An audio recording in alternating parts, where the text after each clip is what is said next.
सगळ्या शेतकरी बांधवांना विचाराल तर ते एकच सांगतात की जी कर्जमाफी त्यांच्यापर्यंत पोहोचली, कर्जमुक्ती कुठेही होर्डिंग बॅनर गाजावाजा न करता आपण खात्यापर्यंत पोहोचली, बांधावर पोहोचली, ती दिलेली होती मुख्यमंत्री उद्धवजी ठाकरे यांनी 2020 साली.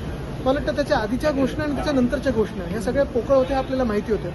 अपेक्षा हीच आहे, आशा हीच आहे की ह्यावेळची घोषणा ही खात्यापर्यंत पोहोचेल अशी आपण अपेक्षा करू. आणि कुठेही जास्ती बॅनरबाजी होर्डिंगबाजीची गरज नाही आहे, कारण आपण पाहतोय खर्च कमी करायला सांगितलं, खर्च वाचवायला सांगतात एका बाजूला सरकार, दुसऱ्या बाजूला जर बॅनरबाजी करणं असेल तर त्याला काही अर्थ नाही. तो असेल महाविकास आघाडी म्हणून आम्ही मागच्याही आठवड्यात राज्य निवडणूक आयोगाची भेट घेतली, आज देखील घेतली.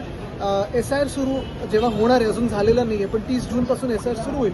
त्याच्यात काही आमच्या ज्या अजून काही क्लॅरिटी पाहिजे होती गोष्टींना ती मागणी करायला. शिवसेनेबद्दल बोलतायत, मिंदेंची शिवसेना शिवसेना नाही आहे, शिवसेना ही उद्धव बाळासाहेब ठाकरे पक्षासोबतच आहे. ते जे बोलतायत ती मिंदेंची चोरांची टोळी आहे. पण विधान परिषदेमध्ये ज्या पद्धतीनं एकनाथ शिंदेना कुठेतरी कॉर्नर केलं गेलं जात आहे, याचा अर्थ आता शिंदेनाच बीजेपी दाबतंय असं म्हणायचं का? हे तो सिर्फ ट्रेलर आहे.